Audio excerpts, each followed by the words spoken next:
Good day students, from today onwards I am your chemistry teacher, myself Vishal Verma, and we will start our next chapter, is matter around us pure. पहले chapter में आपने matter के बारे में you have already studied about the matter, what is matter, तो matter के बारे में उसके कॉम्पोजिशन के बारे में आप पूरी तरीके से पढ़ चुके थे। अब हमें ये देखना है कि द मैटर इज़ प्योर और नॉट, तो हमें ये देखना है व्हाट, तो सबसे पहले हम डिस्कस करेंगे व्हाट इज़ मैटर। तो मैटर के बारे में आपने पढ़ाई था कि matter is anything which occupy space, जो स्पेस ऑक्यूपाई करता है, यानी जो भी जिस पोजीशन में रखा जाएगा उतना स्पेस वो ऑक्यूपाई करेगा, घेर लेगा। विच हैज़ इट्स ओन मास, जिसका अपना एक ओन मास हो। और third one, which can be perceived bye sense,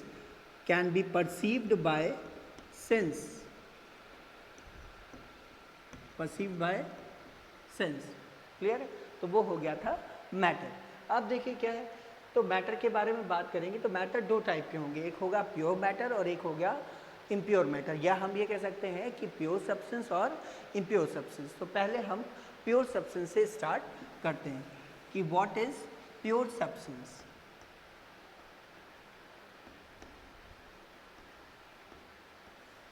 ठीक है, तो जब भी हम प्योर या इम्प्योर की बात करेंगे, हम बात करेंगे कॉम्पोजिशन की, किस तरीके से वो बना हुआ है। Any substance will said to be pure substance if it is made up of same kind of particles. The particles may be atoms or molecule. तो ये कहा गया कि कोई भी सब्सटेंस प्योर सब्सटेंस तब कहलाएगा जब वो एक ही तरीके के एटम्स या एक ही तरीके के मॉलिक्यूल से मिलकर बना हो। फॉर एग्जाम्पल अगर हम बात करें सोडियम की, तो अगर हम सोडियम का कॉम्पोजिशन देखें तो अगर हम उसमें देखेंगे तो सोडियम किससे मिलकर बना होगा, सोडियम एटम से मिलकर बना होगा। सारे एटम्स कैसे होंगे, सेम होंगे, सारे एटम्स किसके होंगे, सोडियम के होंगे। तो इसलिए सोडियम क्या हो गया, प्योर सब्सटेंस हो गया। कोई भी सब्सटेंस प्योर सब्सटेंस तभी कहलाएगा जब उसमें प्रेजेंट सारे एटम्स या मॉलिक्यूल सेम टाइप के हो। तो देखिए अगर हम सोडियम की बात करें तो सोडियम एक प्योर एलिमेंट या प्योर सब्सटेंस है। क्यों? क्योंकि वो केवल एक ही तरीके के सोडियम एटम से मिलकर बना हुआ है, तो इसलिए वो क्या कहलाएगा, प्योर सब्सटेंस। ठीक है, अब हम कंपाउंड की, ये तो एलिमेंट हो गया, यही बात हम कंपाउंड के रिस्पेक्ट में भी कर सकते हैं, है ना। फॉर एग्जाम्पल अगर आप देख लो कैल्शियम कार्बोनेट, ठीक है, ये कंपाउंड है। तो अगर हम इसकी स्टडी करें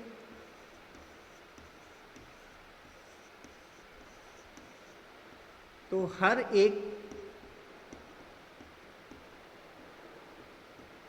ठीक है, तो अगर हम कैल्शियम कार्बोनेट की कॉम्पोजिशन की स्टडी करें तो हर एक मॉलिक्यूल कैसा है, सेम है, कैल्शियम कार्बोनेट का ही है। तो यानी हम ये कह सकते हैं चाहे वो एलिमेंट हो और चाहे वो कंपाउंड हो, वो दोनों ही क्या होते हैं, प्योर सब्सटेंस होते हैं। प्योर सब्सटेंस क्यों होते हैं?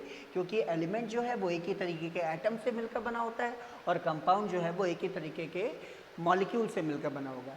तो अगर हम फिर से देखें प्योर सब्सटेंस क्या है, तो प्योर सब्सटेंस इज एनीथिंग, या pure substance is a matter which is made up of one kind of atoms और मॉलिक्यूल। ठीक है, अब एलिमेंट और कंपाउंड को भी प्योर सब्सटेंस के बेसिस पर हम डिफाइन कर सकते हैं। Elements are those pure substance which are made up of same kind of atom. Elements ऐसे प्योर सब्सटेंस हैं जो एक ही तरीके के एटम से मिलकर बने होते हैं। एंड सिमिलरली कंपाउंड की डेफिनेशन भी आप कर सकते हैं कि compound are those pure substance which are made up of same kind of molecules. यानी कंपाउंड ऐसे प्योर सब्सटेंस हैं जो एक ही तरीके के मॉलिक्यूल से मिलकर बने होते हैं। तो यानी प्योर सब्सटेंस को हमने पढ़ लिया। और प्योर सब्सटेंस कितने टाइप के होंगे, प्योर सब्सटेंस होंगे दो टाइप के, एक हो गया एलिमेंट और एक हो गया कंपाउंड। आई होप सबको प्योर सब्सटेंस समझ में आ गया होगा, क्लियर है। प्योर सब्सटेंस का क्राइटेरिया सभी को समझ में आ गया होगा, क्लियर। अब हम बात करते हैं इम्प्योर सब्सटेंस की। इसी का जस्ट ऑपोजिट कर दीजिए, यानी कोई भी ऐसा सब्सटेंस जो एक ही तरीके के एटम्स या मॉलिक्यूल से मिलकर ना बना हो, उसे हम क्या कहेंगे, इम्प्योर सब्सटेंस कहेंगे। ठीक है, any matter or any substance which is not made up of a single kind of atom or particles, they are known as impure substance. तो इम्प्योर सब्सटेंस में हम स्टडी करेंगे मिक्सचर्स की। तो मिक्सचर्स क्या होते हैं? मिक्सचर्स के केस में अगर हम देखें दो एलिमेंट्स, दो या दो से ज़्यादा एलिमेंट या कंपाउंड या दोनों कंपाउंड ले लें, हम यहाँ भी दो ले रहे हैं, दो से ज़्यादा भी हो सकता है।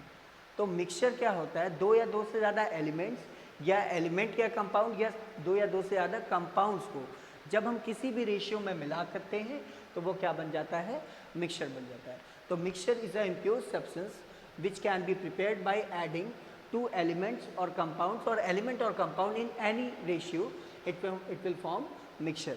ये अब क्या होगा कि जब हम किसी भी एलिमेंट को, किसी भी कंपाउंड को या कंपाउंड्स को, कई सारे कंपाउंड्स को किसी भी रेशियो में मिलाएंगे तो क्या बन जाएगा? मिक्सचर बन जाएगा। अब मिक्सचर की प्रॉपर्टीज़ की भी हमें स्टडी करनी होगी। तो देखिए क्या होगा,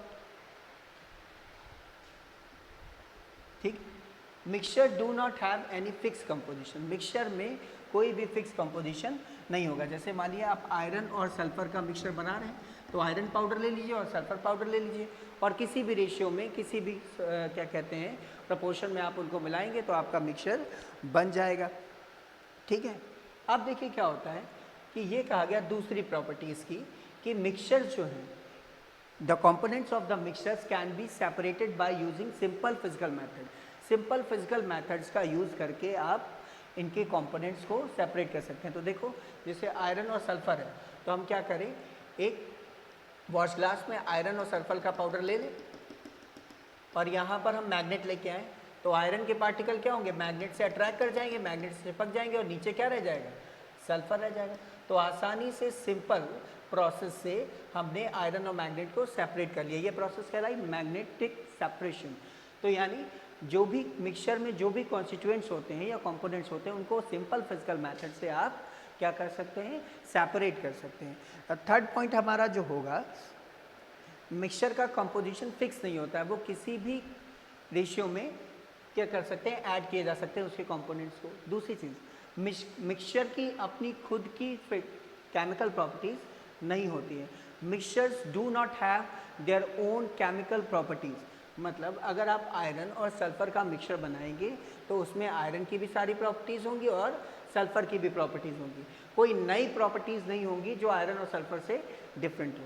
तो यानी मिक्सचर जो होता है उसमें उसकी कॉन्स्टिट्यूएंट्स की, यानी अगर आयरन और सल्फर का मिक्सचर ले रहे हैं तो उसके कॉन्स्टिट्यूएंट हो गए आयरन और सल्फर। तो मिक्सचर में आयरन और सल्फर दोनों की केमिकल प्रॉपर्टीज़ प्रॉपरली प्रेजेंट होंगी। क्लियर है?